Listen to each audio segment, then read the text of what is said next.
We're on. You sure? Yeah. It's recording.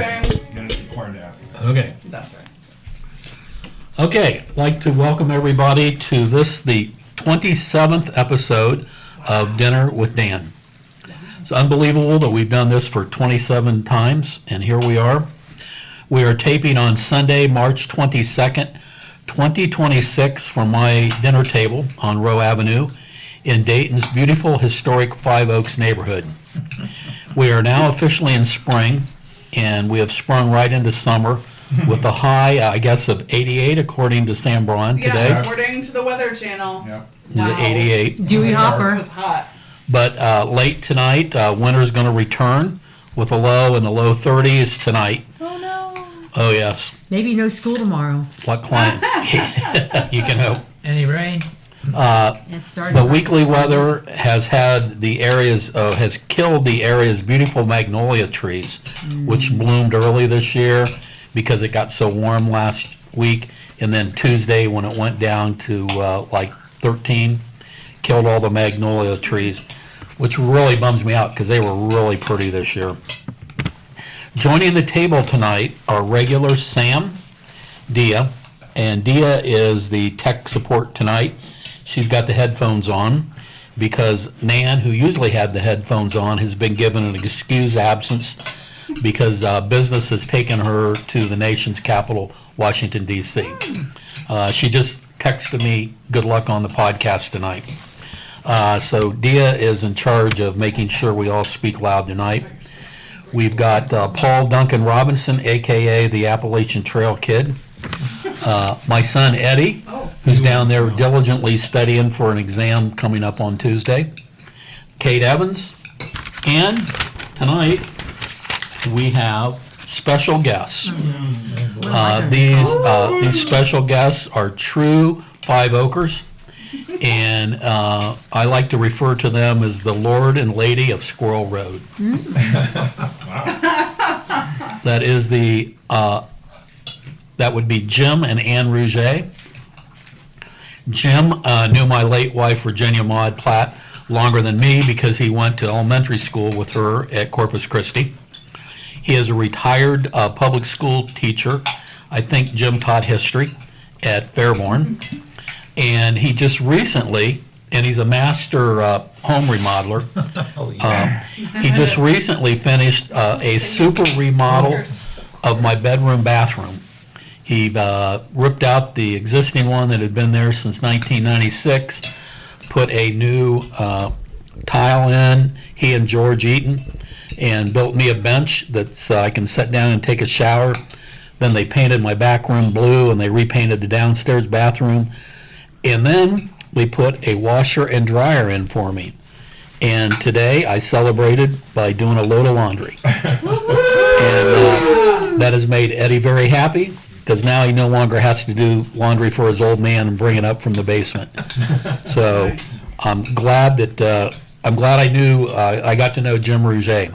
Now, I'm equally glad I got to know Ann Rougier, who started life as a registered nurse. And then she decided to become a biology teacher in the Dayton Public School System. And interesting, and even though she's retired, she's still teaching. And very interesting tonight, Oh no. Ann Rougier has Diya That's right. in class in biology at Stivers. Right. Diya, is your homework done? Shush. Yes. Just say yes. She's getting exempt. Words colliding. Oh, It's yeah? fine. I'll give you a, you were We don't sick. talk about school on the podcast. That's No, right. no. She's right. No, that's Technicality. work. That's like that's work. work. We Yeah. can talk about school. $10. I believe a few weeks ago we had a shower that Diya was trying to avoid because she knew she had not done her homework. Damn. Why is everyone exposing me? I don't like this anymore. Trust me, it's but not it already- everyone. she already It's knew Sam. that. But it would be work for Ann, so she's not allowed, can't talk about it. Yeah. She already. I knew that day. She's not the angel you thought she was. Cracking the secret. Well, we won't talk Diya? about school, but April 12th, we're going to talk about prom. Oh my God. 11th.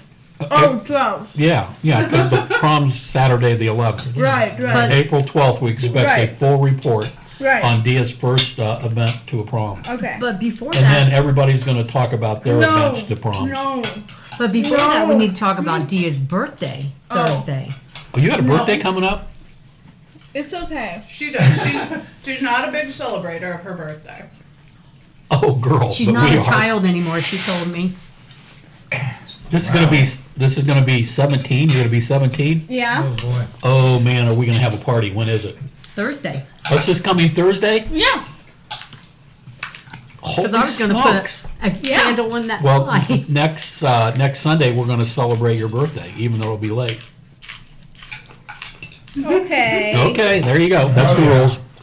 Hey, look, okay. we got balloons already. Got to. Yeah, we'll keep the balloons. So anyhow, this is how we usually do it, Jim and Ann. We start on the right-hand side, and we go down, and we say what we've done this past week. And then we get into the movie. So, Diya, you're up. I had school. I won't talk about it. No. But I had fun on Friday because we had Soup Dressed Up, which was this ceramics fundraiser. And I got to like throw bowls and vases for 3 hours, which was a lot of fun. And yesterday I saw SpongeBob, which is a musical that the school did. And they did a really good job on that as well. So I had fun doing that. What else? I think I watched the movie today. Oh, I watched the sunrise today by the river, Oh, nice. which was cool. And it was the first sunrise I've ever seen. The first Really? Yeah, I've never really woken up That and happens. like intentionally seen the sunrise. So do you think you'll want to do it again? Probably, yeah. That's good.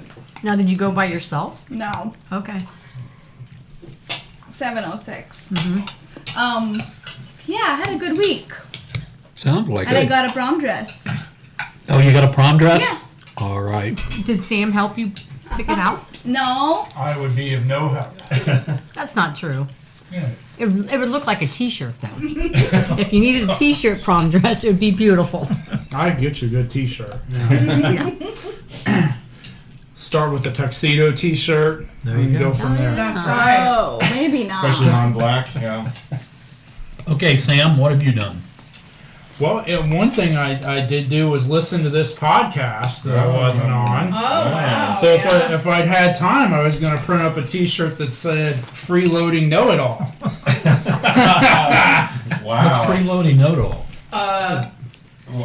Both comments someone on this podcast Someone. made about me. I don't know. I forget. It was definitely It was not a on. dude. I don't know. Some guy. Some guy who thinks he's in charge of the podcast. As Miss Piggy would say, what? No, we had Well, a. truce of defense, that's all I can say. I learned that in law school. Truce of defense. Oh, there you go. Wow. There you go. So we had a great week. We had trouble with the airlines. So we went to Phoenix. Can you hear him, deal, or does he need to move the microphone? He's doing good. Okay. Okay. We went to Phoenix, and we woke up Wednesday morning, flight was canceled. Rebooked it through Cincinnati. Then we go to Cincinnati. You know who's there? Is fucking Donald Trump.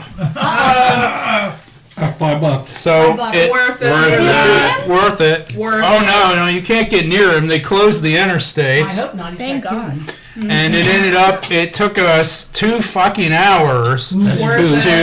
Worth to it. get. Oh, no, write it down. Write it down. It's up to $10. Well, what is it? What is it for the year? Because I need to settle up. Need to pay up. No, we'll keep running. Send me an invoice. You can run it down. It's like the Pine Club. Send me You an can pay by invoice. check. So it took us 2 hours to get from downtown Cincinnati to the Cincinnati airport, but we made it. Phoenix was great. I went to 3 spring training games, saw the Reds out there. The weather was great. The pool was great. We did some hikes in the foothills outside of Phoenix. So I think that's what, if somebody would have said you were a freeloader, I think that's what they were getting at. That Nan was out there on business and you were just out there on pleasure. I think that's where the freeloading comes in. Well, yeah, I mean that's absolutely true. Okay. But I bought my own plane. I paid for everything except the hotel room. Oh, Sam. Okay. That's What not freeloading. now? What That's teams fun did you? loading. Yeah, spouse loading. What teams did you say play? Yeah. Wait. What Did teams you did ever- you see play? You never went to a conference with your wife or took her to one? Or your kids, places like Yeah. Calgary and stuff. Never did that. Yeah. I see. There. When did Wow. this- Your face said it all there. I don't remember we changed the name. So what else did you do, Sam? Well, tell us about how you got back. Oh, so getting back, yeah. So there's no weather. I mean, there's big wind here and snow coming in, but there's no weather from Phoenix to Chicago. That's a problem. But of course, somehow they don't have flight attendants for the flight. So they delay the flight out of Phoenix an hour. By the time they get flight attendants, we miss our connection to Dayton. And our connection to Dayton is late all the time, but somehow this day it's on time. We land and it's taxiing on the runway. So then they tell us we can't get you back for another 24 hours. The worst. Like, what the hell? We're in Chicago. There's got to be like a bunch of flights a day. Yeah. Daily. Yeah. So, like, no, we Not can't, dating. So that wasn't going to work out because I had a bunch of meetings Tuesday. I had first 4 tickets Tuesday evening. So we rented a car and drove back. It was not the best drive. So we got into section of 65 around Lafayette was coated in ice, and there's multiple wrecks, including a jackknife truck that was across northbound and southbound lanes. So we lost time there, and we ended up getting in I went that way. about 3 a.m., just before 3 a.m. Oh my. Monday night. Yeah. It wasn't really until last night I caught up on my sleep. I slept 10 hours, so. Good job. And I had a great week this week with the first 4.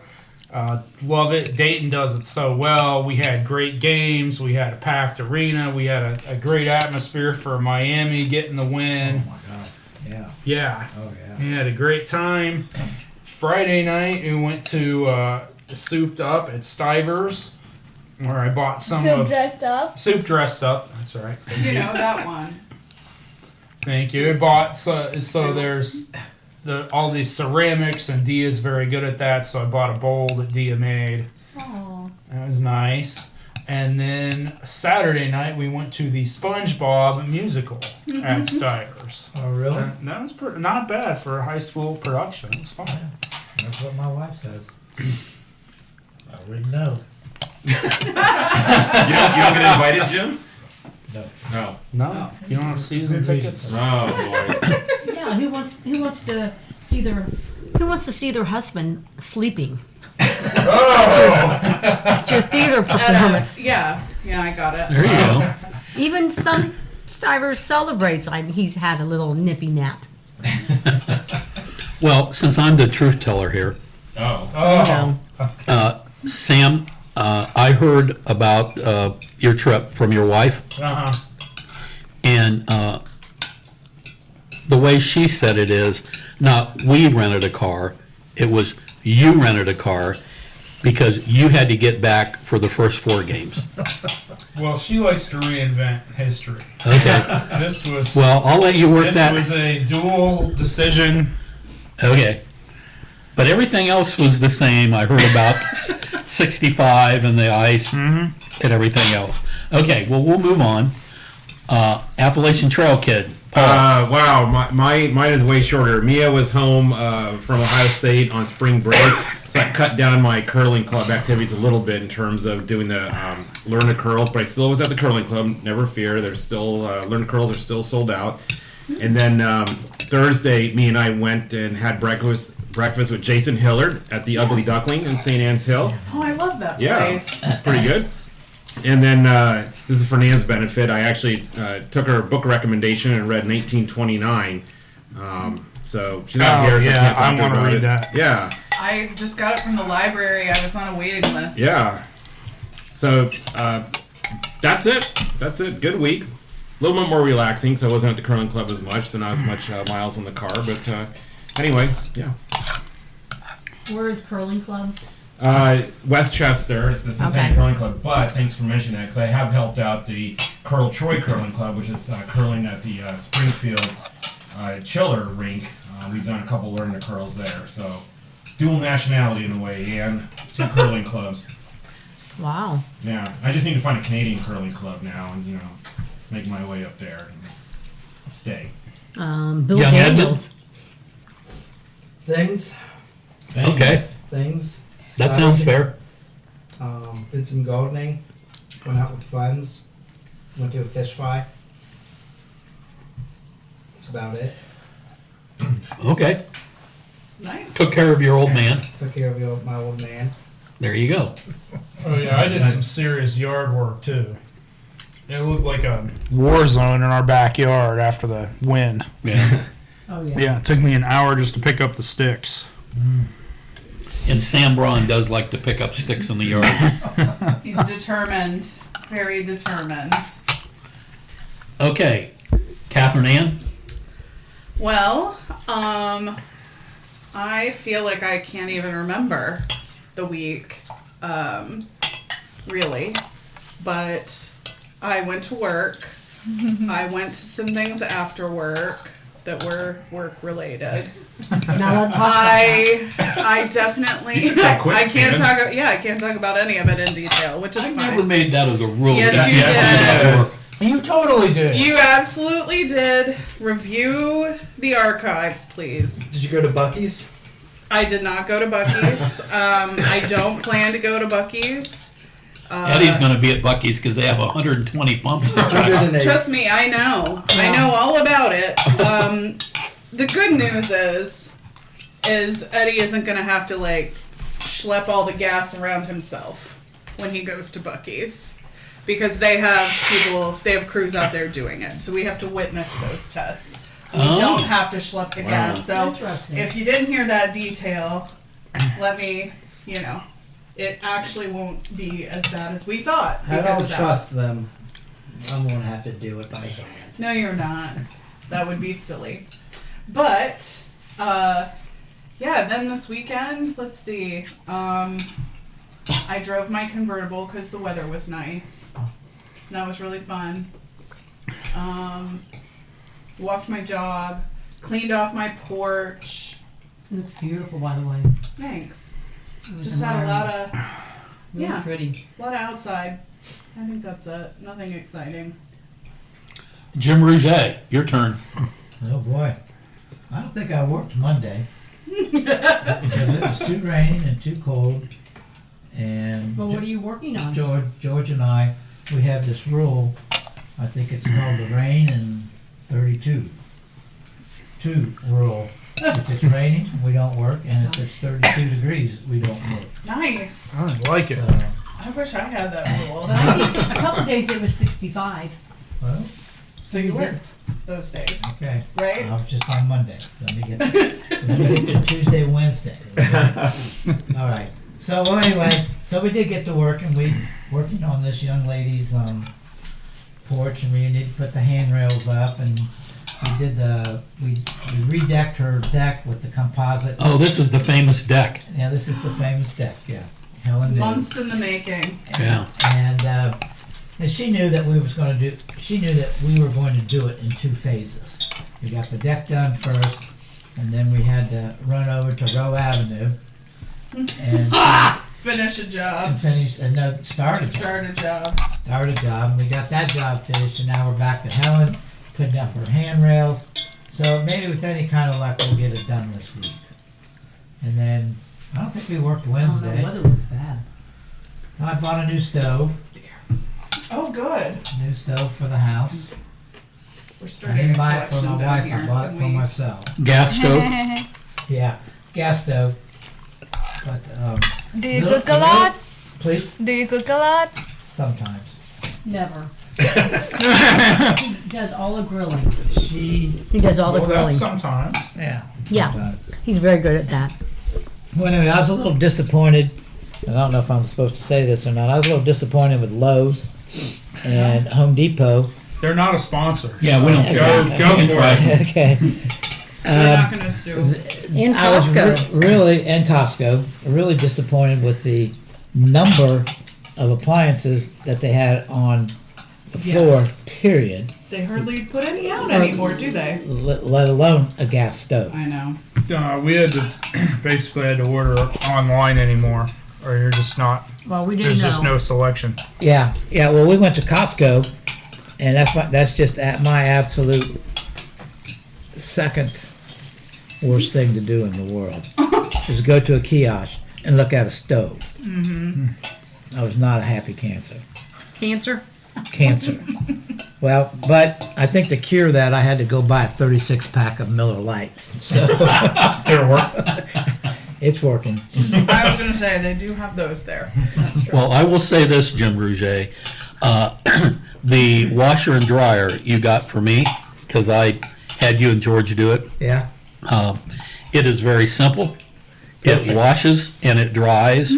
I did a load today. It washed and it dried. And, you know, it doesn't have all this fancy computer stuff. It is what a 73-year-old Luddite needs. Yeah. So I don't know if that was a floor model or not, but if you guys did me good on that one. So Yeah. I think they have a lot of washers and dryers, but they just Okay. don't seem to have stoves, and this was especially gas stoves. There's both of them, Lowe's and Home Depot. So I went to Logan Appliance and bought one there. Nice. Yep. So they wanted a little too much money to install it for me. So I said, that's okay. I'll put it on the back of my truck. I got a friend that can help me. Well, you can do gas. You're not afraid of Yeah, hooking yeah. up gas. And then we had to get Then we ready. have to put a whole new line in. We had to get ready for the infamous Chaminade Julienne fish fry, Go Fighting Eagles. which two of the participants here worked at. Eddie and my wife, lovely wife, Lady Ann. Lady Ann of Squirrel. Wait, who handled the back door? There is, Had to work you know that in. what? There is no back door. It's a Catholic school. So there's the back door. There's no back door. They don't believe in that. that. So there's no real back door. There's only one way in and multiple ways getting out, but just one way in to pay.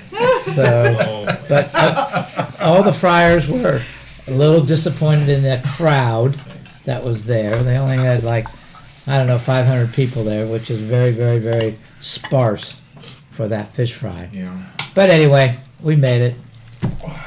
So that's, and then what did I do? It's Oh, we hard had to go these back days. down there today So nice. and to finish yesterday. cleaning up. But that was only an hour or two. That's about it. Okay. Now, I just realized that we skipped over something. My fault. We did not say what we were eating. And so since we're coming to Ann Rougier, who is the cook, I'm going to say, is it not doing it? You can let go. I'm just saying you can let go. It'll be fine. Gosh, you're very demanding Sorry. as a director. I'm not allowed to talk about work, but You don't have to apologize. She's You should no, just own she's it. learned from Nan Whaley, I know. I whose I appreciate it. childhood nickname was Miss Bossy Boots, according to her mother. Yeah, don't apologize. Okay, so I'm anyhow, impressed. usually before I send it around the table, we do what's for dinner. So I'm going to have you say what's for dinner because you prepared it. okay. Do I announce it? Yeah. You can say it now. So we had homemade chicken and noodles that I've been making for, I don't know, 30 some years maybe. And I had claimed the recipe to be mine, but I'm a known liar in some regards. You are a known liar. That's Really, my No, sister you are a Marcia's. liar. both your children Yeah. Well, say anyhow, that you're a known liar. really, my sister Marcia started that, but Yes, she did. she died very early, and so it's always been a tradition at Christmas, and it kind of started on New Year's for other reasons too. After taco party for other reasons too, and usually that was because of indulgence of Yeah. maybe some like owl. I think we know what other reasons. Yeah, Okay. I think we got it. But and then we also Fruit had salad. fruit salad. But I also made for the first time chickenless noodles for Diya. Diya's a vegetarian. They're delicious. Thank you. That ought to be at least another plus on her grade. She got Okay. exempted There you go. for her homework tomorrow. Okay. But it probably has close to a stick of butter. So then we have mashed potatoes. And a beautiful, I want to call it a spring It salad. was a spring salad. Yeah. Catherine, did you make the I salad? made the salad and the mashed potatoes. Oh, Well, boy. tell us what was in the salad The because it was sa- very good and it's gone. It is gone. Oh my goodness. Sandron scarfed it down. That's I okay. think Paul scarfed it down too. No, it It was was all of us. arugula and butter lettuce, peas, asparagus, some radishes, feta, and the dressing it was like lemon and white wine vinegar, and then olive oil, a little Dijon mustard, tarragon. I was just in the mood. I make this salad sometimes at Easter or a variation on it, and like just sounded good because was it very was good. so warm today. It actually felt like Yeah. spring. And the peas worked really well Yeah. with the chicken and noodles. Yeah, you like Yeah, that? yeah. I thought with That's the what I was weather, pulling out. Yeah. Yeah. I'd do a salad instead of a cooked veg. Okay, so Ann, tell us about your week. My week. And since I make the rules, I Yes. can change the rules. Okay. I Oh. don't know. No, I'm So, fine. I'm just, Can you just So we allegedly, started the we're collection not down allowed here. to talk about work, but I think we are. But so I'm giving you a dispensation since Jim talked about work that you can talk about work. Okay. So I had, as usual, a really nice week. My daytime job is from about 10 to 2, so that's easy. I only have 4 classes, and we have been closing up on the central nervous system. And in my anatomy class, we ended Friday with a sheep eye dissection. Oh yeah, very Sheep fun. pie. Oh yeah. Yeah. You gotta. I just can't Stop believe it. that. Yeah. And then I allow them Whoa, to take. whoa, whoa, whoa, whoa, whoa, whoa, whoa, whoa, whoa, whoa, whoa, whoa, whoa, whoa, whoa, just a minute. You said a sheep eye dissection? Yes. Yeah. I'm out. And I told So her you that want her to I just can't describe believe it that. step by step. No, but my star student who's sitting across from me chose to work by herself because her partner did not show up. Oh no. No, she was sick.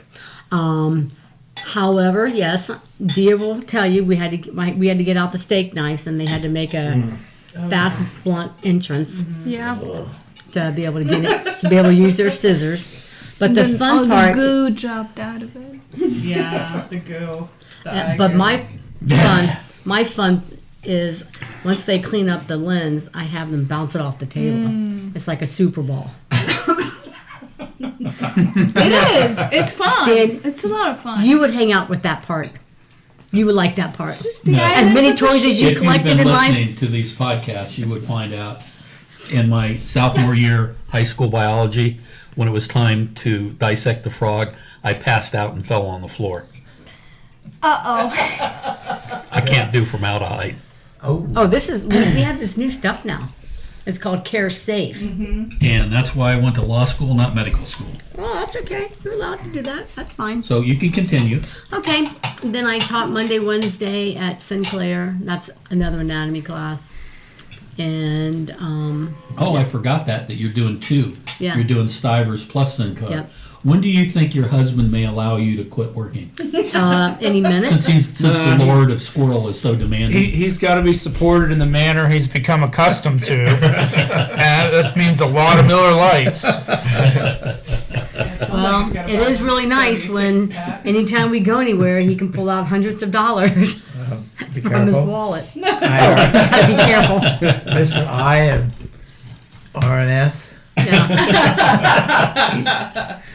So, no, it was fun. And Okay. then, got 4 spin classes in the downtown Y, worked the CJ fish fry. Do you spin in the water? No, I would like to try that though. Do they have spinning at the water at the water? Not downtown that I know of. Okay. I know Princeton, I think, still does. Okay. Is that right? Somebody does. Maybe it's Lori, but anyway, one of the parks. And then you're a well-known Corpus Christi Friars support staff. Yeah, they sometimes, you know how men are, Dan. No, tell me, how are men? I'm not really sure, but they call us friarettes. Yeah. So to me, that's somewhat degrading on a female part, but it's okay. It's cutesy, right? Okay, well, let me just say this. They did call them suffragettes. I know.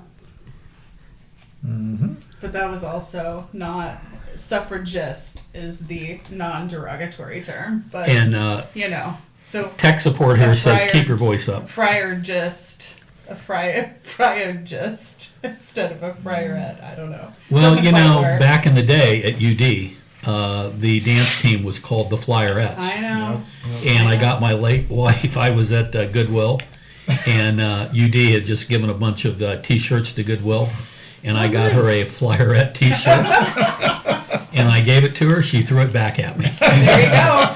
There But you go. I will That's say my this, snapper. she did wear it when she worked in the garden.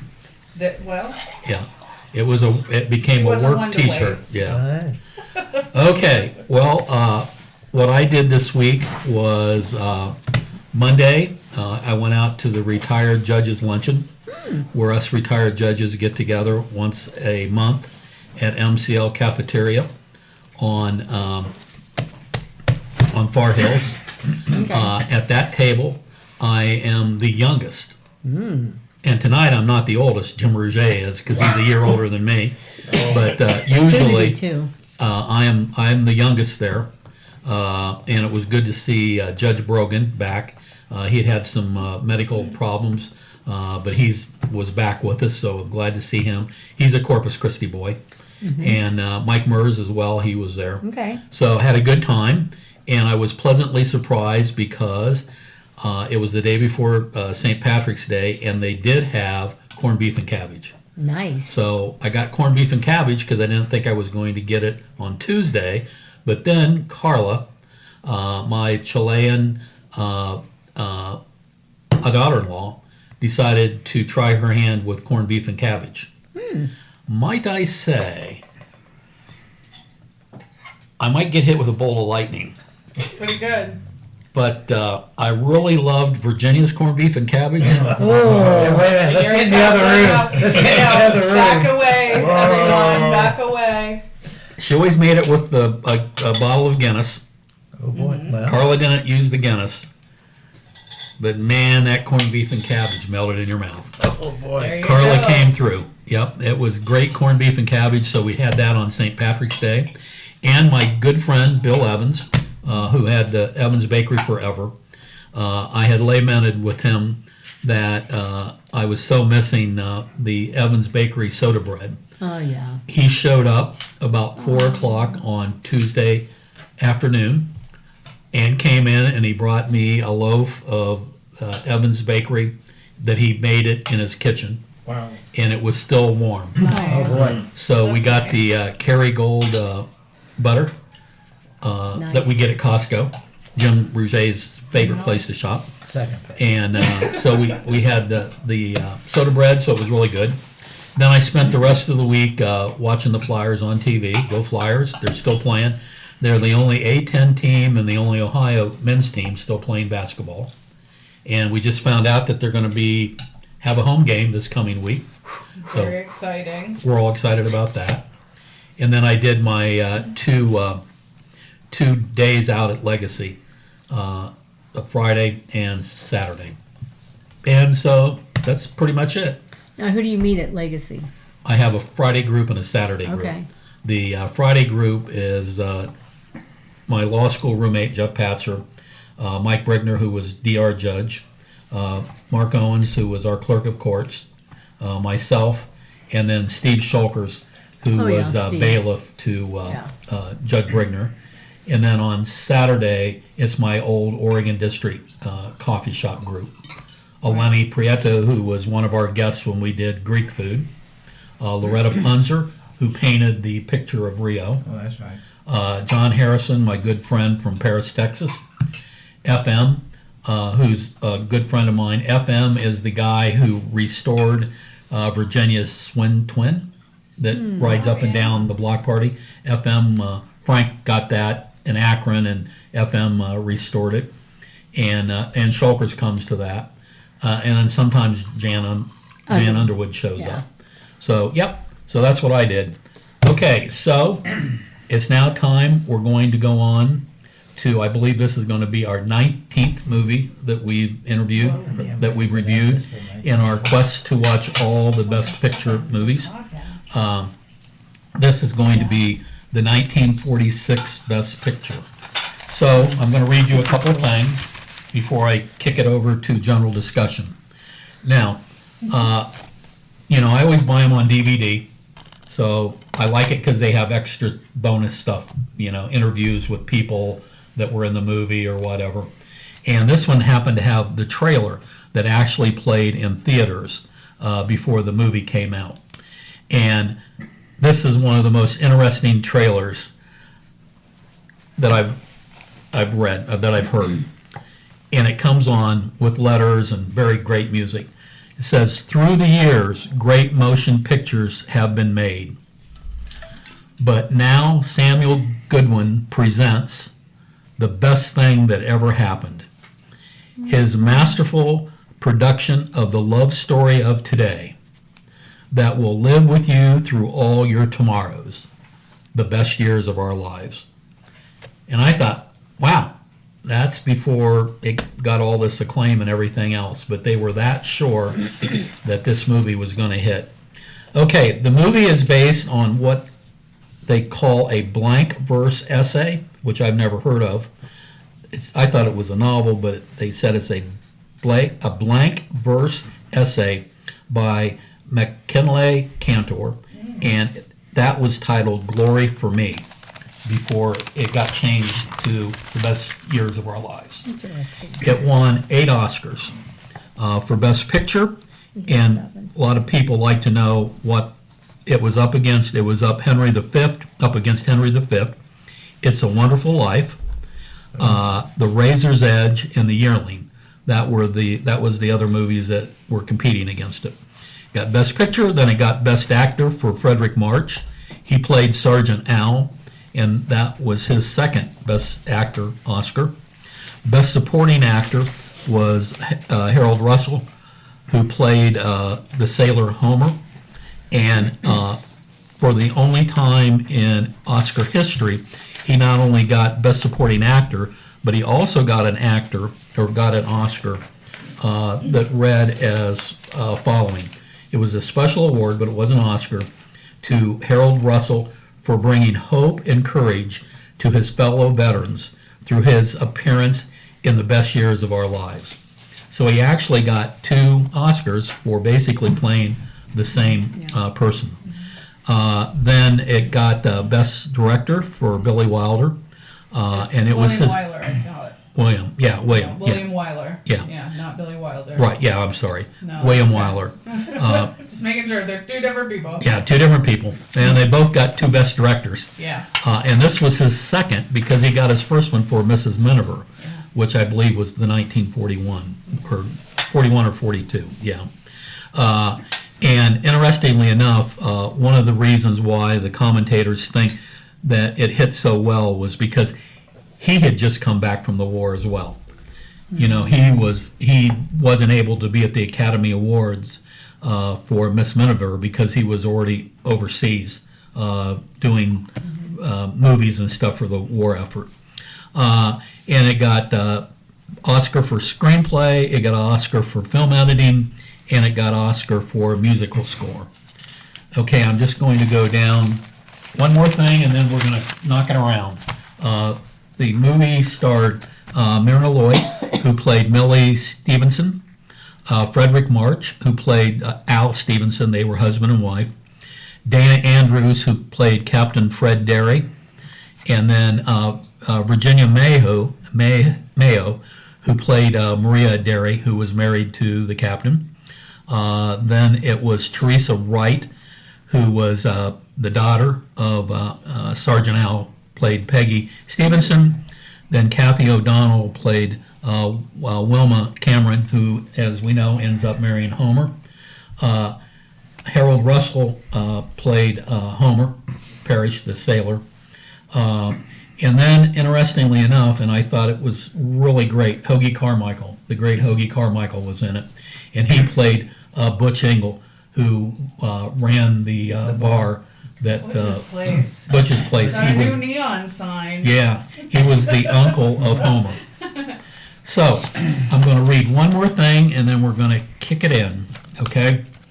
This is on the back of the DVD. It says, heartwarming and priceless, a masterpiece. It is, it's the hope that sustains the spirit of every GI, the dream of the day when he will finally return home. For 3 World War II veterans, the day has arrived, but for each man, the dream is about to become a nightmare. Captain Fred Derry, Dana Andrews, is returning to a loveless marriage. Sergeant Al Stevenson, Frederick March, is a stranger to a family that's grown up without him. And young sailor Homer Parrish, played by Harold Russell, is tormented by the loss of his hands. Can these 3 men find the courage to rebuild their world, or are the best years of their lives a thing of the past? Featuring a brilliant cast that includes Myrna Loy and Virginia Mayo, the post-war classic garnered 8 Oscars, including Best Picture. Heart-wrenching, touching, and filled with emotional dynamite. That was from the Hollywood Reporter. It remains one of the best films about war veterans ever made, and that was a quote from the American Movie Classics magazine. So with that, I have had my say, and I'm going to turn it over, because we always go around this way, to Diya. Your turn. Okay. Now you got to turn that so you pick yourself up. Right. Tech support always needs Very help. serious. Well, I enjoyed this movie. I felt like it was a bit long, but definitely 172 minutes. not as good as How Green Was My Valley. That's still the best.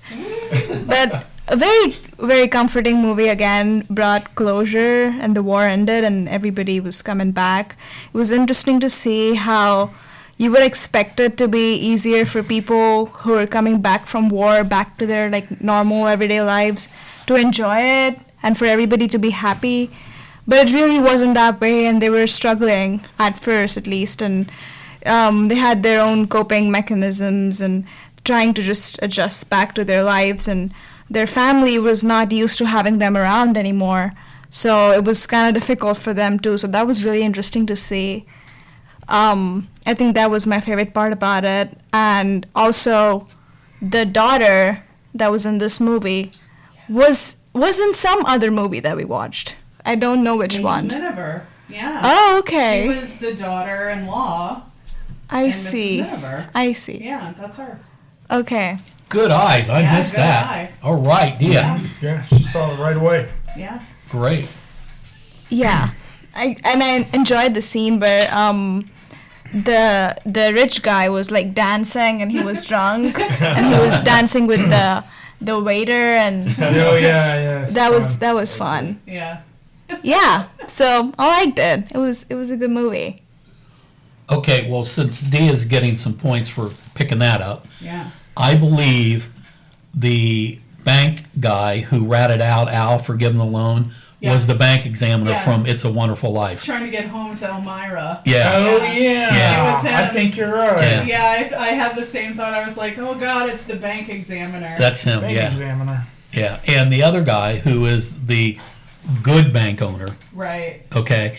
If you watch MeTV, which everybody over 65 watches, okay? Wait a minute. Everybody? I've seen it every now and then. Okay. And I'm a inspiration. Jack Oh, to everyone. back slaps everybody and Gunsmoke. Gunsmoke, Oh, boy. But if you watch MeTV like I do, the guy who played the lovable bank owner, who, let the loan go through and everything, and had faith in bringing Sergeant Al back, he plays Lieutenant Tragg on the Perry Mason, the old Perry Mason, TV show. He is Lieutenant Tragg, who always comes in, and then figures it out, and then Perry always beats him in court. Yeah. He's not the prosecutor, he's the police lieutenant. Okay, Sam, your turn. Sure. So what I thought was interesting is the three guys are all really from three different classes. Yeah. Right. Right. You have the banker who's wealthy. You have the Navy man who's lost his hands, who is middle class. Yeah. Based on Yeah. his house and everything. And then you have the most accomplished guy, the pilot or the flyer, who is clearly poor. Yeah. Or at least does have his parents' support. So I thought that was interesting how their reintegration is all different, I think, based on the class that they come in. But their achievement in the military is really the opposite Yeah, of their I class. picked that up. Right. Yeah. So I think they did that on purpose.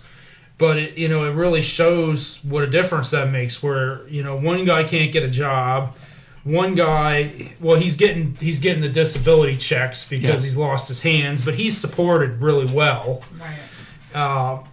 And then the other guy, even though he comes back, I don't know if he was an alcoholic before, but he's clearly an alcoholic now, and he still gets a promotion and a high-paying job at the bank, and he can even get away with a drunken speech in front of his boss, and it seems to be okay. Yeah. So I thought that was interesting. Another point I was going to make, I don't know if you're going to talk about this later, but Boone City. Yeah. So Boone City's fictional. Yeah. And I looked it up, and it turned out not only was it based on a Midwest city, which I kind of figured, it was based on Cincinnati, at least is what the internet said. So that was interesting. I didn't really get that from anything that I saw in there, but Because the film I itself read that. was filmed in Illinois and California, Well, it's weird because they're trying to which is, Illinois is surely in Midwest. some cases they're trying to portray this as a small town, but then you show up at Al's apartment building, well, this isn't a small It's too town. big, yeah. So it's too Yeah. big. So I thought it was Dayton size. I told Mia that, and then when I looked it up, I was like, oh, Cincinnati. So I wasn't too far off. But yeah, I would have gone with any mid-size Yeah. Dayton, Peoria, Yeah, Scranton kind of vibe like Van that. Wert. But not that small, but not on the coast. because there's a line in there. I think to Fred, it's oh, you probably want to get out of here. I mean, that implies it's a small town, but it's that there's some place there to go. but Cincinnati size would have been pretty big. Yeah. Yeah, and I just there's obviously a lot of parallels to today. That they hit pretty well with people coming back from the war, from Iraq, from Afghanistan with PTSD, having nightmares, being unable to cope with civilian life, drinking to self-medicate because of what they saw. And I'll turn it over to others. Well, I was trying to keep track of maybe some themes that occur that we would see in pretty much any of these war movies, particularly the ones in the 80s and 90s that talk about Vietnam and such. But for example, like Diya was saying, the family is having a hard time adjusting, specific to World War II. Fred's wife took a job, which we know that's to be true for a lot of the wives. Getting a job is difficult. We see that particularly through Fred. Talking in your sleep, Fred does that a little bit. I mean, it's not a main part of the movie, but we know that happens with the PTSD. And then when Fred goes for an interview back at the drugstore, we see that he's like, well, I don't have any relevant skills, and the manager or whatever is like, well, you've done this and this in the Army, right? He's like, well, I mean, kind of, maybe not. And so is that attempt to get transferable skills from your service into civilian life. Yeah, why do you think like he doesn't try to lie a little or embellish? Because he certainly could have. Right. Yeah. Right? It would have helped him. I don't think he wanted that job. Yeah, I think you're right about. You're right. He didn't really say Want job. that convenient. He just didn't want to be job. in there in any Yeah. fashion. Yeah, that could be. That was his last resort. Yeah. Yeah. And then Homer seemed to embody like keeping to yourself. Like that's a theme that we see in other movies with veterans returning. And then the whole idea about running out of money, because that's always a potential, obviously, if you don't have a job and whatnot. The other thing that I found interesting was when Al's talking to like his son and then daughter when he comes back, and it's kind of like they're starting talking like the modern world, right? I mean, we know this is immediate post-war, but he talks about, or the kids actually bring it up. It's like atomic energy, and then the daughter says domestic science and scientific efficiency. We also see that the druggist has sold his store to a chain, so that's a premonition of modernity. Yes. And then Al makes a point about it's all about making money now, which I mean, arguably it was never not about that, but I mean, it's that sense of like the world has changed. And then the last point I had was really interesting because they're touching on all these issues, about vets returning, but not once did we see anything about any of them talking about going back to school, because the GI Bill would have been in effect, and about 20% of veterans went back to college. Not necessarily right away. I mean, they could have done it a couple of years later, but none of them were actually talking about that as an option, even as a city as big as Boone City. So, anyway. Okay, I want to throw something in. The movie starts with it lets you know you're going to be in for a bumpy ride. You're going to hear a lot of things that are going to really challenge you. And the movie starts with him trying to get a flight back, and there's a fat cat civilian who gets on the plane with his golf clubs, Right. with his golf clubs, but the vet can't get on. Right. Yep. Okay, so I thought, man, that was a clear punch. Yeah. Okay, so they go over to where all the guys are waiting for a military flight, going one way or the other, and that's how the three meet up. Yeah. And it's Right. Homer's first flight on a plane. They start, and it's taking them forever to get back because it's stopping at each little airport or each little military base on the way. And one of the things I thought was real interesting when they're flying over where all three of them are from. They look out, and I think it's Homer or one of them says, "People are playing golf like nothing happened." Yeah. And I thought that was, that was pretty good. And plus the other thing, if you've watched a lot of war movies, like I think a number of us have, the three on the match superstition. Yes. 1 to see the light, 2 to aim your shot, and 3 to kill for the sniper. So I thought that was interesting. I mean, that was something you see in a lot of the war movies. You never lit 3 on I think you actually even seen that on Spielberg's Band of Brothers. You never lit 3 cigarettes off the same match. Anyhow, Eddie. Yeah, I don't watch Iranian or commie propaganda. Oh my! There you go. All right. Dan, the point that you made about the opening scene, I thought about that too, because I think it's the first time in these movies, probably not the first time in any movie, but at least the ones we've watched, where there's an actually scheduled commercial flight. Like we've seen airplanes in other movies, but this is a scheduled commercial flight. Yeah. Again, kind of indicating that the world is turning into this modern era. Right, yeah. And isn't the fat cat from early on, isn't that the banker? The Yeah. bank, Boss. No. the bank bank president? boss. That's not the No. boss. It's not? No. No, Okay. it's actually not. No, it's not. No, Okay. it's not. No. They look similar. They look but similar. Yeah, it's Okay. different. Okay, Kate. Go ahead. I mean, Turn it toward you, Kate.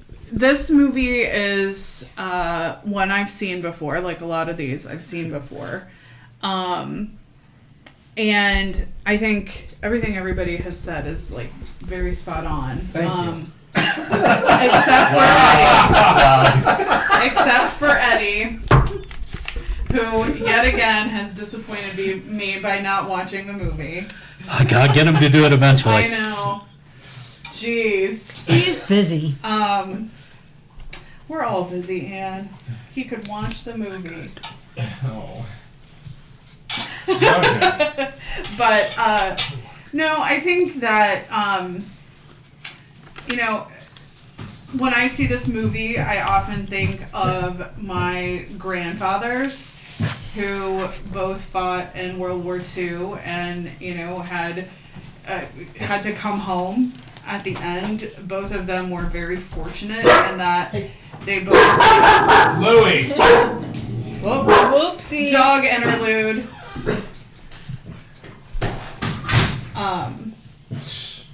Who is it?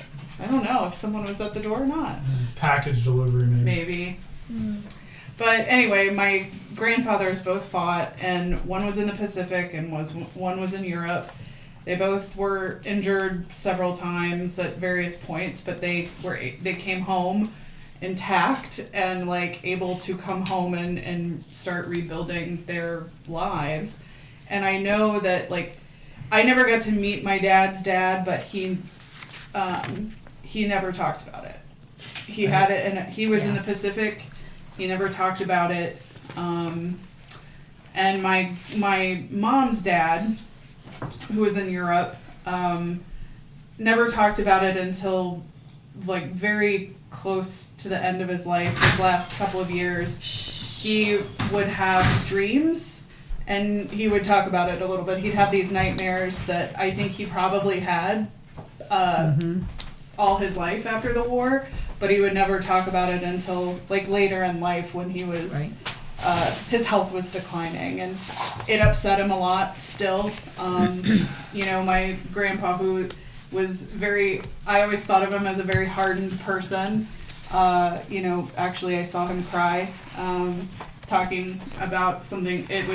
He didn't talk a lot about it, but you know, so I think like seeing this depiction of these three guys coming home and trying to readjust after everything they had just gone through.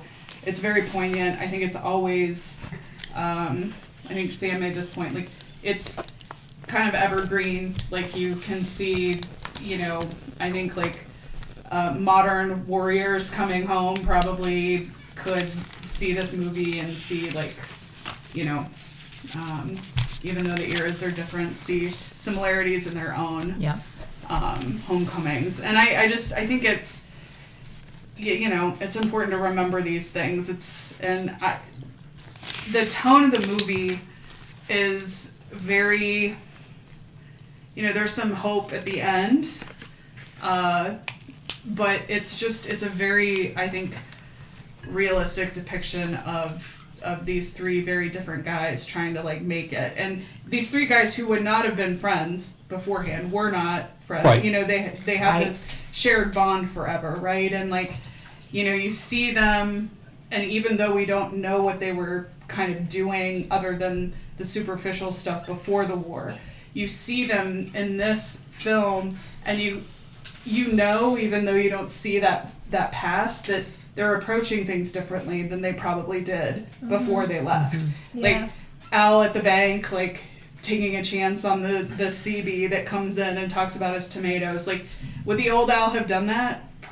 Probably not necessarily. Right. Like, Yeah.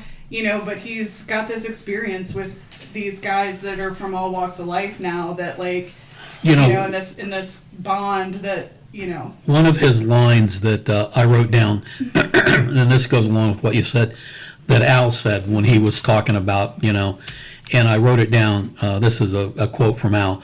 Last year it was kill Japs. Yeah. Now this year it's make money. Mm-hmm. And I Yeah. thought, you know, that's, yeah, there you are. There you are. But the other thing I will say is there is a really good book called Five Came Back, and it's about William Wyler and Frank Capra, John Ford, John Huston, and I'm trying to think, someone else, a fifth director. And it's about they are 5 movie directors that went to war in various ways and made movies during the war. Yeah. It's a really good book. They turned it into a mini series, like a 3-part documentary mini series on Netflix. It's narrated by Meryl Streep. Something It's different. very than YouTube. good. But it gives you a sense of these filmmakers that we're now like learning a lot more about with watching all these movies. Gives you a sense of kind of what they were before the war and what the war did to change their views and on how they approached their work. It's really good. So I highly recommend it. Jim Rougier. Keep your voice up. Okay. Yeah, I was just looking at just several things here.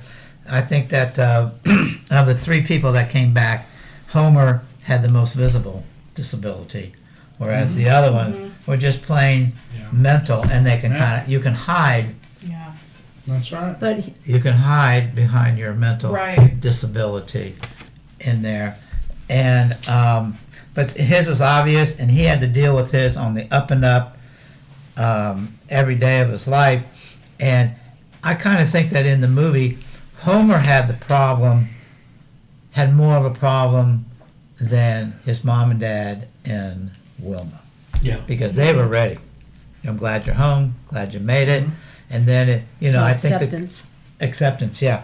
And I think the key point in the movie, especially with Homer, was when he took Wilma, his girlfriend, upstairs, took off his shirt, Yeah. and he showed him, okay, Now this is what you do. this is what you do, and then he kind of turns around and says, well, that's what you have to do. That's what you're going to have to do to me every day. No, I can take it off, but I can't put it on. Yeah, Right. I think- yeah, that's what it was. Yeah. And And he can't shut the door. yeah, and then, You yeah, can't that's shut the door. all right, Thunder. Yeah. And the next thing was, and he said, you can't shut the door because I can't get out. Well, I kind of looked at that as, now I lost it here. Now, he has to decide, do you go through that door? And maybe there's an opportunity there, or you have them shut the door where there is no opportunity, and you're going to be the same way all the time. And also, there's, the best years of their lives, what they needed to do was they needed to transfer the best years of their lives ahead of them instead of the worst years of their lives going through the war. So that's, and Well, what, one of the things that you did bring up, Jim, is all 3 of them, I've written down quotes from all 3 of them. They all 3 said to their loved ones or their potential loved ones, I have to do this myself. yes, Yeah. yes, I have to do this myself. I'll work it out. I have to do this myself. yeah. All 3 of them said that. Yeah, and another thing is that the mental issues, the struggles. These are the same struggles Yeah. that we go through today, Yeah. and it's been going on forever in a day. We can take these young boys, we can teach them how to kill, 15,000 different ways, put them in there, and put them right back on the street like they did. The boys came back from World War II, and see you later. Yeah, expect No them help. to go right back to normal. Go right back to normal, and Yeah. that's like the episode of flying over the golf course, playing golf. Nothing ever happened. Yeah. Nothing ever happened. Yeah. Well, and the other interesting thing, too, you bring it up, about how young they were. My dad, who was born in 1913, he was off right field, excuse me, here in Dayton. But his brother, his younger brother, my Uncle Vic, he was probably 22 years old, got into officers candidate school, became a lieutenant, because he was smarter than the average bear when it came to math. So he became a navigator on a B-24. And so here's this 22-year-old kid who graduated from Run High School, class of probably 1930. My dad graduated in 32. Vic was probably maybe class of 38 or whatever in there.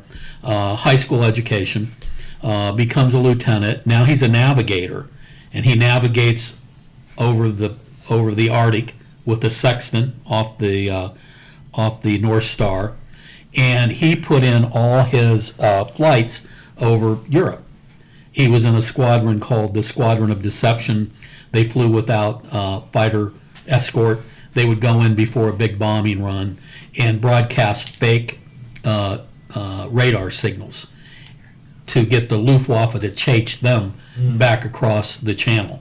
So they were always coming in under radar, and they were always racing to get back with the Luftwaffe on them. So the big bombing waves didn't have the Luftwaffe going after them, as many going after them. So that's why it was called Squadron of Deception. And the reason why I'm making this point is they were all kids. They were all kids. I mean, it's interesting that Frederick March plays the sergeant. Yeah, agreed. And he only ends up being a sergeant. I'm still trying to figure that one out. Yeah. But, they're all kids. Anyhow, when my Uncle Vic comes back, I always knew my dad and Uncle Vic were in the war. I saw pictures of them and everything, But I never knew it and what my Uncle Vic did until we took him to the Dayton Air Show. There's only very few B-24s that still fly, and one of the B-24s is the Diamond Lil. It's run by it's now called the Commemorative Air Force. And so I called my uncle up before he passed away and said, I'll come up and get you, we'll take you. Lily was with me, we took him out there. He hadn't been on a B-24 since I remember the date, since March 25th, 1945. Wow. And he had his picture, those guys that were on those planes, they always had that picture with them out there, okay? And I took that picture, and you had to pay $10 or $15 to take a tour of the plane. And I showed it to the guy, and they said, "That's your uncle?" I said, "Yeah." There's no charge for him, and he can go wherever he wants to. And I thought that was really neat. So Vic had not been on that plane. He spent his time. He came back to America, and he said, "Okay, I'll go fight in the Pacific." So he is in San Francisco when the A-bombs were dropped, waiting to go over to, be a navigator in the South Pacific. They get them out. They can't wait to get people out, because it's costing them money. So they get my dad out real quick. He gets back to Van Wert. They get my uncle out real quick. And then, it's only the United States War Department back then, and I have them upstairs somewhere that I'll get them down. They went after my uncle for years, trying to get him to pay back like $6.75 for meals that he ate at the Officers Club in San Francisco that weren't authorized by the War Department. And I want to tell you what, if I have one onion skin copy of that, because I kind of got my uncle did not have any children, so I, became the family historian, so I've got his flight case upstairs and everything. If I've got one letter from the War Department to him in Harrison Township in Van Wert County, wanting their $8 or whatever it was back, I got $1 million. Well, anyhow, I took that, I hijacked the plane there. I didn't mean to do that. But it's so interesting when you see, you and I were history majors, when you look at how quick we armed, how quick Roosevelt got Ford, who didn't want to go over and fight the Nazis because he was probably a Nazi himself, how he got them. It's true fact. I mean, Henry Ford was anti-Semitic. There were a lot of isolationists and a lot of pro-Nazi. John Patterson. It took John Patterson. it took getting Ford was suspicious of Wall Street, so I'll give him that after reading the 1929. Well, and the other thing too is, there's that scene in the movie where Fred punches the guy out. And that's one of those isolations. One of those, Hitler. Oh, absolutely, yeah. And how quick they build it up. They wanted to unbuild it real quick. Yeah. And to me, one of the most impressive scenes I've ever seen in a coming back movie, whether it's the coming home from Vietnam or whatever, Hurt Locker from Afghanistan, when they go to the boneyard. And that's not CGI. Oh no. Those are planes that 6 months ago were getting shot at by the Luftwaffe, or a year ago were getting shot at by the Luftwaffe, and now they're out there tearing them all apart. Because they're no longer. They don't need them, and they've already got new planes. Let's get rid of these things. That's kind of the Fred. He was so valuable. They were so valuable, and now you see him sitting in the in the cockpit there. Yeah. No Yeah. engines on them or anything Yeah. like Right. that. And the guy yells at him, and I think it's a turning point for Fred there. Guy yells at him, "Hey, what are you doing up there?" "Oh, I used to fly those 6 weeks ago." "Oh yeah, and you're one of these guys. Well, I was on the ground." I was infantry, yeah. And he goes, "No, that's over. I need a job, and I want a job." And that stopped the guy cold. Yeah. And it stopped. He so said, "Hey, good. Paul, come over Yeah. here." And this guy, Yeah. this guy needs a job. So Oh, as we're watching the movie, Diya asked me, good question, were they guaranteed a job when they came back? Sure weren't. And my answer is no, they're not guaranteed a job. However, and I'm not sure what year it passed, but there was the GI Bill that did create a lot of opportunities, educational opportunities, Yeah. subsidized housing. There were things GI to Bill. help them. Well, they talk about that at the bank scene, Yeah. where he first comes in, where, Yeah. where Al first goes back, yeah. Yeah. Yeah, so there were opportunities, but you had to like reach out and take advantage of Yeah, them. and you know, some people did, some people didn't. You know, my dad had a kid during the war, 1944. My mom got pregnant again. Yeah. You know, but my uncle Bud, who was my mom's brother, he was in the Pacific. He wasn't married. He didn't have kids. He did the GI Bill Yeah. and went to Ohio State and became a Yeah. high school shop Good. teacher for Yeah. 35, 40 years in band work. Yeah. Yeah, but if you're dealing with PTSD, yeah. Right. you're not going to be able to see Yeah. some of those opportunities. And Yeah. sometimes I think they were maybe too proud, you know, Perhaps. to seek welfare type of mentality, which I don't think it is. I mean, they're well deserving of it. But anyway, Well, yeah, you know, I mean, Al does say when they're asking him about what are you doing, he said, "I just dropped bombs." Right. You know, he never could. Yeah, he could could've- never say that he did anything important. He was, "I just dropped bombs." Yeah. Okay, Ann. Or Jim, are you done with your no, I was comments? just saying there was a documentary about the incendiary bombs. Especially they went over. Not only did they bomb Dresden, and what the incendiary bomb does, it creates so much fire. It takes the oxygen out of the air, and the people that thought they were going down in the bomb shelters in the basement and stuff like that, they suffocated to death because there was no oxygen. And they also the United States did this also to Japan. Of course, that was just ripe for. Of the incendiary bombs. Yeah, Dresden was about revenge. Yeah. Yeah. And this is a city in Japan. Was it Tokyo? I think. But they had all wooden structures. Yeah. That Yeah. time went boom. Yeah, I think they firebombed too. Yeah. Yeah. And there were more deaths in the fire bombs than there were in the atomic bombs. Now, when I was in college, my sophomore year, I spent a month at Manchester College. January term, you did something for a month.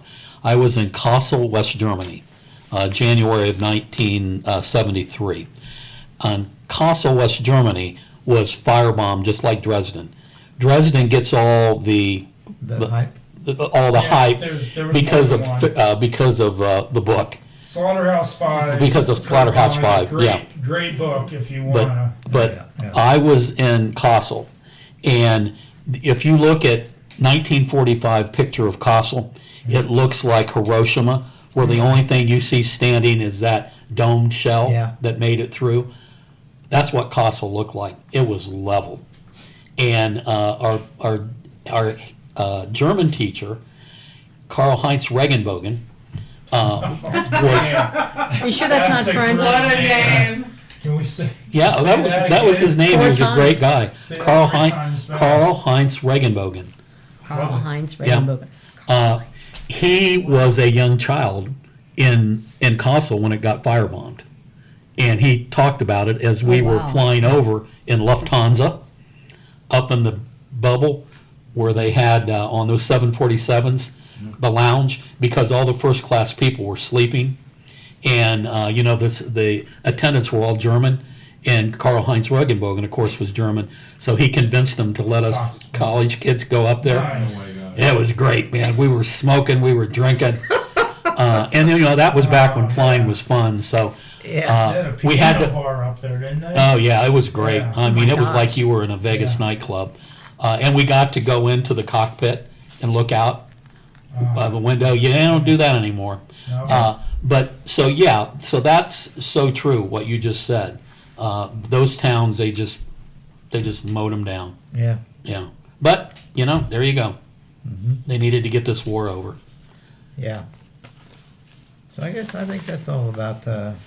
I Okay. just want to make that point about Yeah. mental health issues. Yeah. The ones in Germany, though, were not strategic. It was revenge for Churchill. firebombing London. England. Yeah. Coventry, England was one. There were a couple others Yeah. where I get it. Yeah. Yeah. And it's interesting. There are some of those European cities that were spared. Munich was spared. Yes, it was. I mean, any place that's where I know. Hitler did the beer hall So push. And I've been in that beer hall. It's still there. They actually did them. They knew where they were going to occupy, and so Yeah. they each did one in a region they weren't going to occupy. Yeah. Because like the United States knew they weren't going to occupy In Dresden. In Dresden, that was going to be the Soviets, so they did Yeah. that one, and then the Soviets did one in the West, and so I think so I think the Soviets did Kassel. I could be wrong on that. Yeah, I don't remember Yeah. the names of the other towns, but Oh, it they was all- firebombed it. I've seen all the pictures. intentional. Yeah. Yeah. But there you go. Okay. Okay. Ann? So I have a few things that I've thought of, and of course, I appreciate what everybody else has donated today. But Kate, I think you first brought up when our soldiers came back and hush hush, they weren't going to share anything. I can remember. So my dad could not go in the war because he had a stick through his eye, so he was blind in one eye. But his brother was, and so my Uncle Barry was a prisoner of war in northern Germany, and he was there for 11 months. Here's a fun fact: his pilot, he was the Air this is Corps, funny. right? It's not the Air Force then, but the Air Corps. I think it's what it is. His pilot was Jimmy Stewart. Isn't that a fun fact? Yeah. Look at Dan. Dan, Fact check it right now, Fact baby. check. do you not believe this? I was always told that. I don't think Jimmy Stewart was a prisoner of war. He might have flew with them once. He but was I- a pilot. I don't think he was a prisoner of war. He was a pilot. Pilot. He flew. Oh, no, he flew. Oh, yeah. Yeah. Jimmy But Stewart he was flew. my Uncle Barry's pilot, and then my Uncle Barry was prisoner of war. Well, that would have meant the plane got shot down. Well, then he was probably wherever. They might have been in the same squadron. I know I've heard this Okay. from the Rougiers forever. Somebody can go on their phone right now and check it. But Mm. I don't think Jimmy Stewart was ever a prisoner of war. Okay. Now, I don't maybe think so Uncle either. Barry flew with him once or Flew- twice. yeah, The flew with crews changed. Yeah. Yeah. No, I You get know, Yeah. but I don't think Jimmy Stewart, he flew in Yeah. combat. I mean, that was for real. He was, and Leslie Howard from, he was shot down. The guy that was in Gone with the Wind. Wind, yeah. Well, he was English, but he was shot down and killed. Jimmy Stewart, no doubt about it, because he was always in the Air Force. You go out to the Air Force Museum, you see his Brigadier General, because he was in the Air Force Reserve forever. Yeah, And my Uncle Barry's plane is there too. yeah. So you're talking about your uncle No, plane there? not your Uncle Barry's plane. The plane That he flew. Yeah. Yeah. Flew. Yeah. Yeah. So yeah, probably I want to say it was like the 29 or something. I don't know. But here's to make my point. Really was so Uncle Barry would never talk about any of that, and he was one that came back and took advantage of things and Oh, yeah. benefited completely. And as well had a child while he was in prisoner of war. But when he settled in San Diego, and we would go out there for family vacations and whatever, and we'd go to this one restaurant, and still never talked about anything, but another person that he was prisoner of war with happened to be there, and so they went to this table and talked, and we were all listening. And the only thing that I recall him saying was, "What did you think the best meal was?" Mine was eating those rats. Oh. Because, Yeah. I mean, it was, I was, Oh, yeah. They all lost weight. Yeah. Oh, yeah. yeah. It was tough. And then he was told, because he was, 11 months is a long time. Oh, yeah. Yeah. The treatment, he was told when he got back, you probably should not have any more kids, just because of how he was treated. Yeah. But anyway, so yes, I will find that exact detail. No, I'm sure he was, yeah. Well, He might have flown with them, but Jimmy I don't will think know that. Well, the thing is that now that I'm recalling all this, where I learned to maybe be the known liar, I think it might have been from my Aunt Yeah. Teresa. I'm not going there, Nan. I'm not calling anybody other than you a known liar. But my Aunt Teresa fabricated beautifully, and this is a story that I would hear from her often. So Jimmy Stewart flew a Okay. whole bunch of missions. He was Yeah. a bomber pilot. He was the pilot. He wasn't the co-pilot. He was for real. He wasn't like Joe McCarthy, who just shot up bullets and claimed that he was the best ace in the Pacific and everything else. Jimmy Stewart was a for real guy. Yeah. Now, since you brought that up about not talking, I'd like to mention. I just want to go back briefly to my Uncle Vic. When I had Uncle Vic out there, Uncle Vic. and we're bringing him home, and this is where my kids want me to sit down with the tape recorder. I suppose I should. Yeah. I kick myself in my large rear end all the time when I think about my Uncle Vic, that I did not sit down with him with a tape recorder and record it. And I'm like, "What did you do, Uncle Vic?" He goes, "Well, I can't talk about it." And I'm like, "Okay, you can't talk about it because you don't want to?" "Well, no, we were told you can't talk about it." And I said, "Uncle Vic, I know what you did." "Well, I don't know how you know it." And I said, "Uncle Vic, I got a copy of the book about your squadron." "What?" "And there's a book. I've got it somewhere in this house, The Squadron of Deception." And he had never seen it. And I opened it up and I showed him his picture in there. Oh God, that's funny. And because it was all high tech, and so they were sworn to secrecy. Yeah. And so from 1944, 45 to, I think Lily was back from college or in high school, 1999 when we took him out there, he had never said anything to anybody what he had done because he was told not to. I just find that fascinating because we can't keep a secret now for anything. You go back to World War II, how they kept secret the Oak Ridge, the development of the bomb and everything. They built this whole city down there that had schools, that had movie theaters, that had grocery stores, had fire departments, had police department. They did what they had to, then they shut it down and moved it out to Los Alamos, and nobody ever talked about it. Catherine Raz, who we all know from Corpus Christi, same thing. She was a Navy WAC. Oh, I didn't know. Yep, she was a Navy WAC, and she was at Sugar Camp, NCR's Sugar Camp, where Jake Deutsch was trying to figure out the German Enigma. Not the one that gets all the press that the English figured out, that was just a 3-wheel Enigma. The tough one to crack was the 5-wheel Enigma. The movie that got to be a famous Hollywood movie is based on the 3-wheel Enigma. But the one that the Americans cracked, here in Dayton, Ohio, I might add, was the 5-wheel Enigma. And Catherine Raz worked on that. And every day they would march them down from Sugar Camp, where they stayed, up on the hill, down to that building on Stewart, where they would work on what was called the bomb, BOMBE, and that was for Polish. It was a Polish dessert. That was its code name, nickname that it went by. And I remember sitting there with Catherine, and somebody said, "Well, she was a Navy wave, after we had coffee and donuts, after Mass." And she's like, "Well, what'd you do?" "Well, I can't talk about it." And I'm like, "What do you mean you can't talk about it?" "Well, I can't talk about it." I said, "Were you a Navy wave here in Dayton?" I said, "Catherine, you were Navy, and you were from Massachusetts, but you stayed here in Dayton. You must have been." I can't talk. I said, "It was in the paper like 3 weeks ago." Because I think Jim DeGrosse or whatever wrote that book. Yeah. And she was like, "Oh." They told us we couldn't talk about it.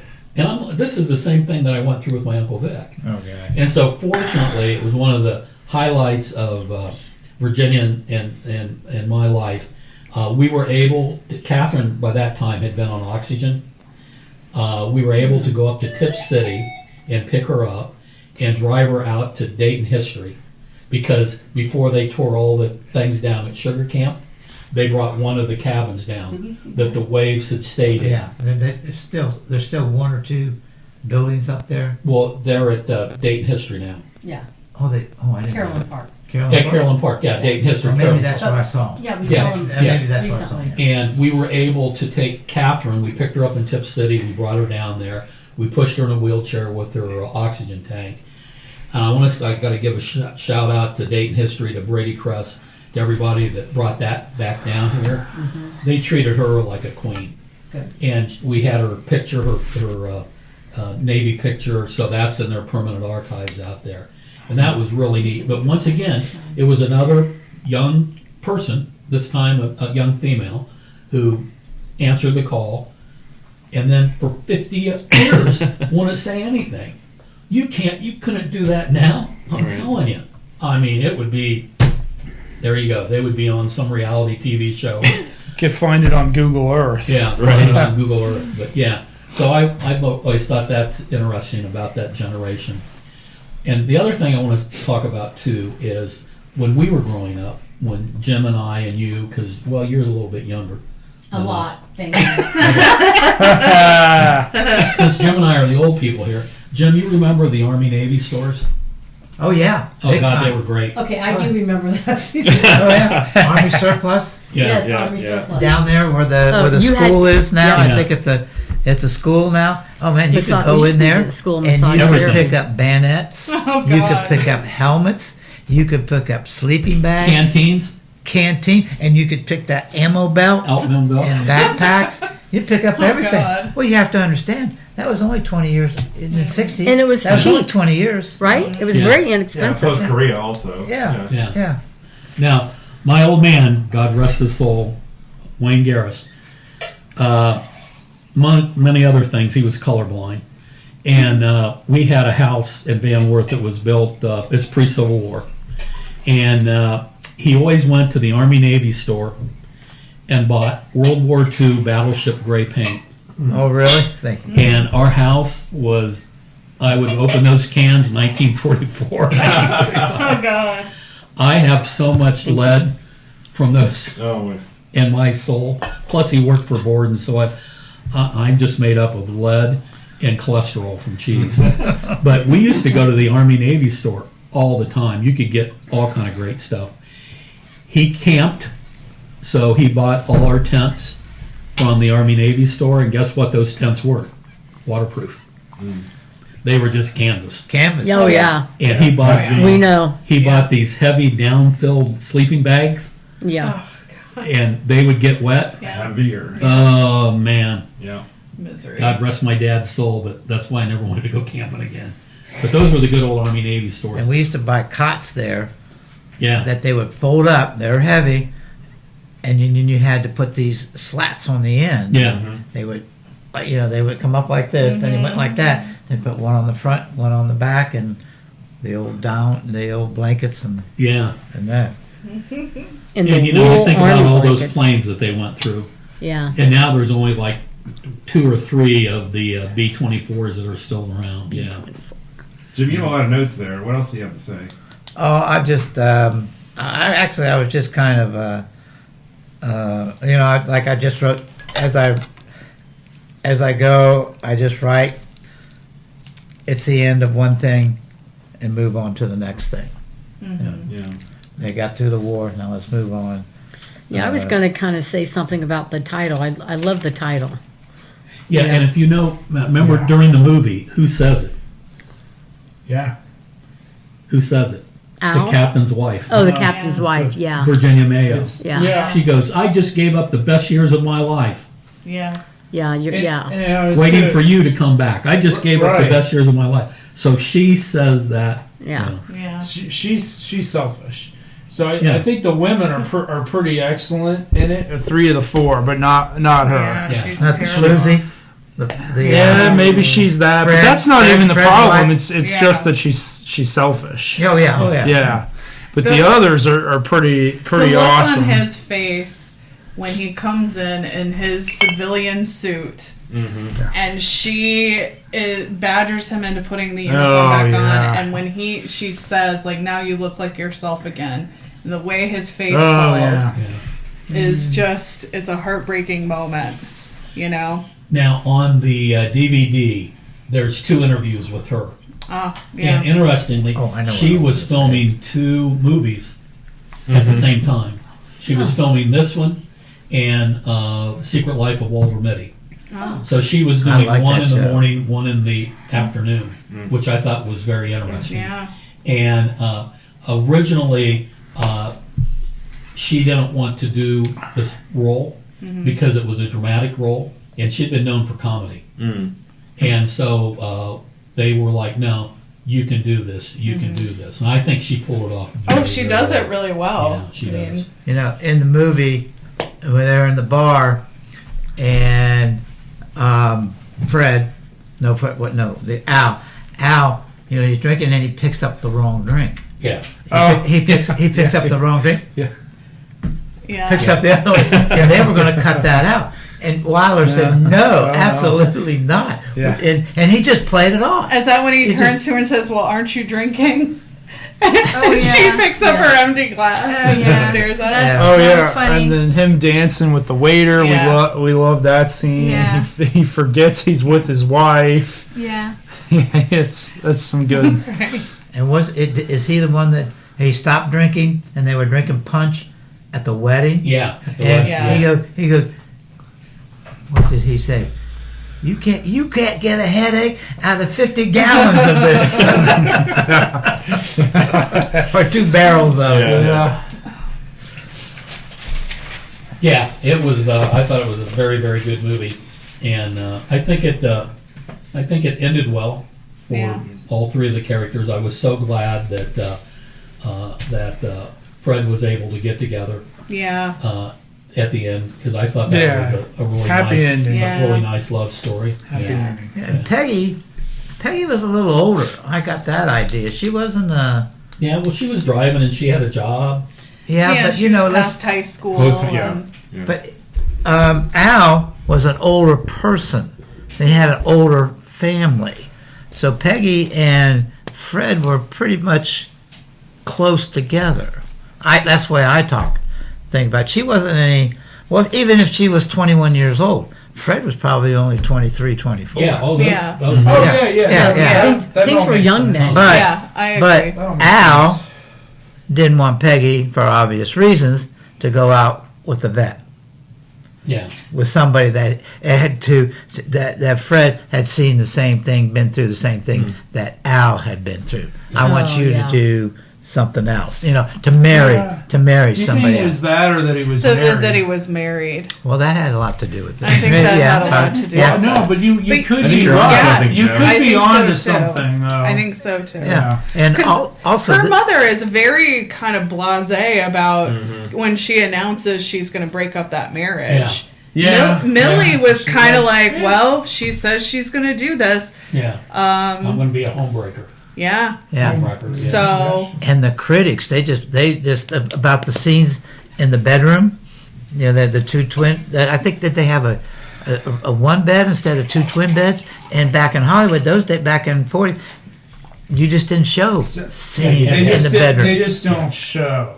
Yeah. They don't. They never get in the bed together. right. Yeah. Right. And when Homer got into bed, Yeah. and Wilma, was that they're kind of She didn't get tucking? into bed with him. Yeah. No. Oh, back if that had been today. If that had been today, obviously we Yeah. know how the scene would have ended. Yeah. Yeah.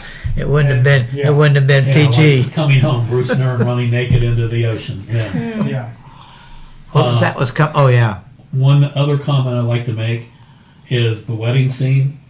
I thought that was wonderful. Yeah. And wouldn't that be great at your wedding to have Hoagie Carmichael I know. Yeah. playing Here Comes the Bride? Yeah. I know. I thought I kept thinking, is he going to play Stardust? Is he going to I play love. Stardust? I really love all the scenes that he's in the movie too. Yeah. And early on, there's that scene at the bar Butches. when he calls Homer over to talk to him while he plays. And he gives that little speech that ends with him saying, it's like, you'll learn how to get along with your folks, and they'll learn how to get along with you, unless another war comes, and we're all going to be dead the first day, so it doesn't matter. Yeah.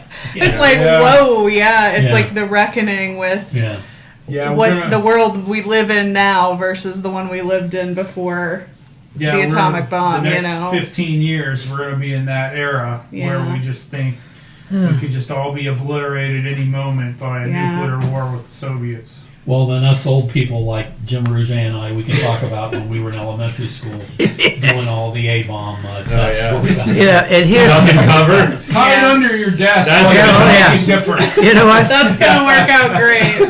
And my dad said, if you know that they're coming, you get out to Wright-Patterson Air Yeah. Force Base as close as you can Right. get. Just let them take you, right? Because you do not want to survive a nuclear holocaust. Yeah. Well, there's a character in here that does say, like, the next war, we're all dead anyway. Yeah. That's Okay. Dan, I went down one historical rabbit hole. Polly. I went down one historical rabbit hole, of course, and it had to do with the demobilization of the vets. Because actually, obviously how the scene starts, right? The three characters are coming back from their theaters of war. And apparently, like in early 1944, the War Department, the Army specifically, was like looking at how to demobilize the vets based on history with World War I and all that. Because they knew they were going to win. Yeah, but the scale was crazy. So in the Army, including the Army Air Corps, they had about 8 million men in service.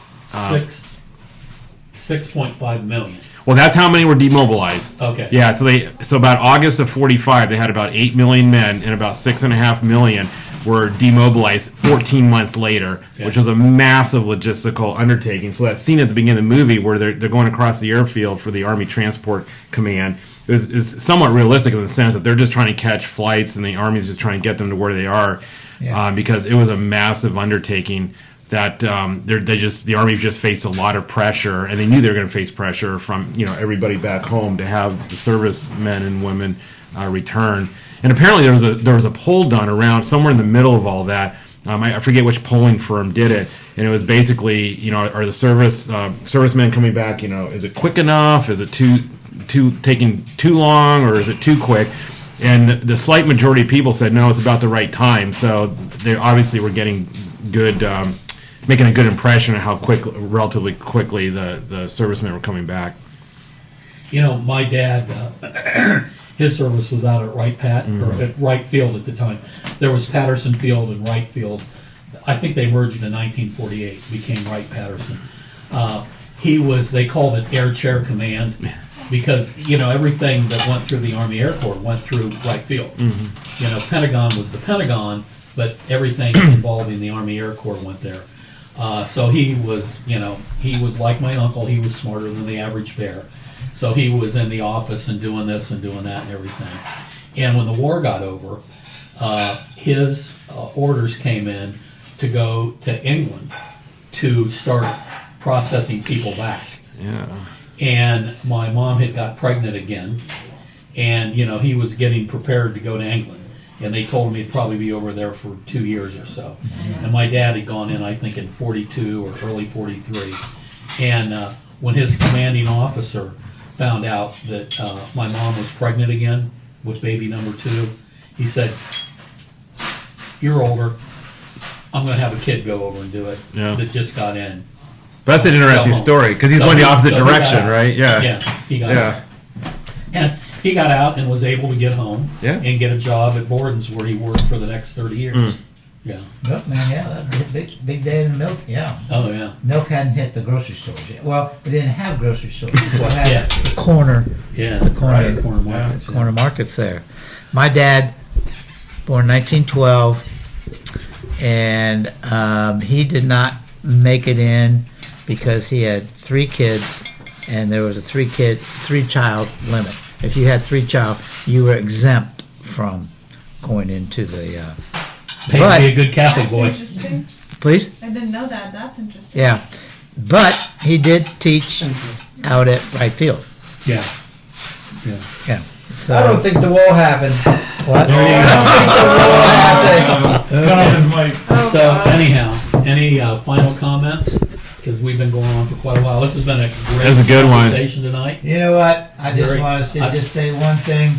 We do everything we can to get these kids to fight, but once they get home, they're just nothing but wasted automobiles. And we dump them.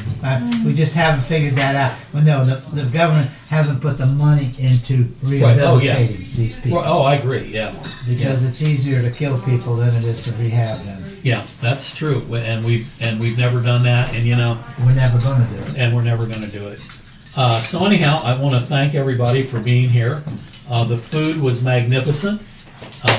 Ann and You're Kate, welcome. the food was You're great. welcome. And now I think we're going to have a Ann Rougier made pie.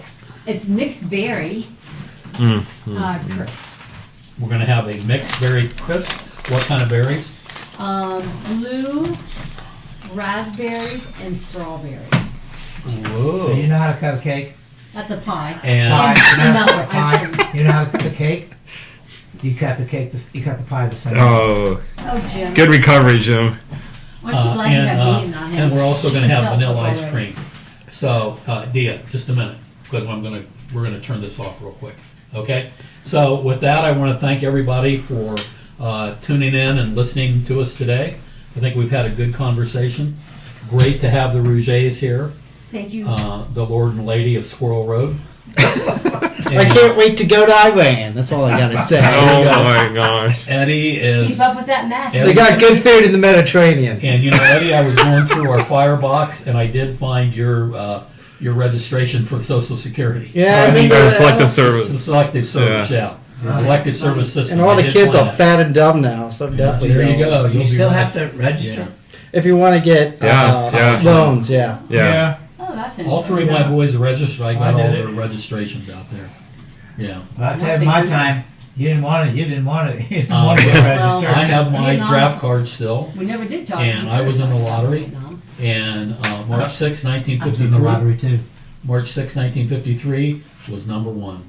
Really? That's the story for another podcast. Wow. Okay. So anyhow, I want to thank everybody for being here, for the food that was made. It was Thanks for the great. invitation. Yeah, I'm thank you glad. for the invitation. I hope we can have you guys back.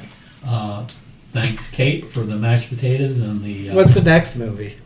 gentleman's agreement. I was going to get to that. Okay, so we got this pie. Is we that gotta one I eat, should watch? But You should watch them so, all. next week we'll be back as we always are with Dinner with Dan, and the movie we're going to do is the 1947 movie Gentleman's Agreement, just starring saw it. Gregory Peck. Oh, Gregory So with Peck. that, I want to thank everybody for being here. Mia, you can sign us off as soon as I say Diya. God's Mia. What do I You call just, it? Mia? it's been so long since we started. Yeah, you just call her Mia. Ouch! Ouch. Oh. She doesn't miss Okay, it. her birthday's Thursday. You can make it up. That's not enough time for him to buy gifts. He needs, catalogs and all that. We've got those. Yeah, but I know how to pay for 2-day delivery. Yeah. You don't have to ask people to And, do and 2-day I delivery. got 8 credit cards, and I'm not afraid to use them. Oh. That's great. Billy. So, anyhow, Okay. Godspeed and fair winds until we meet again.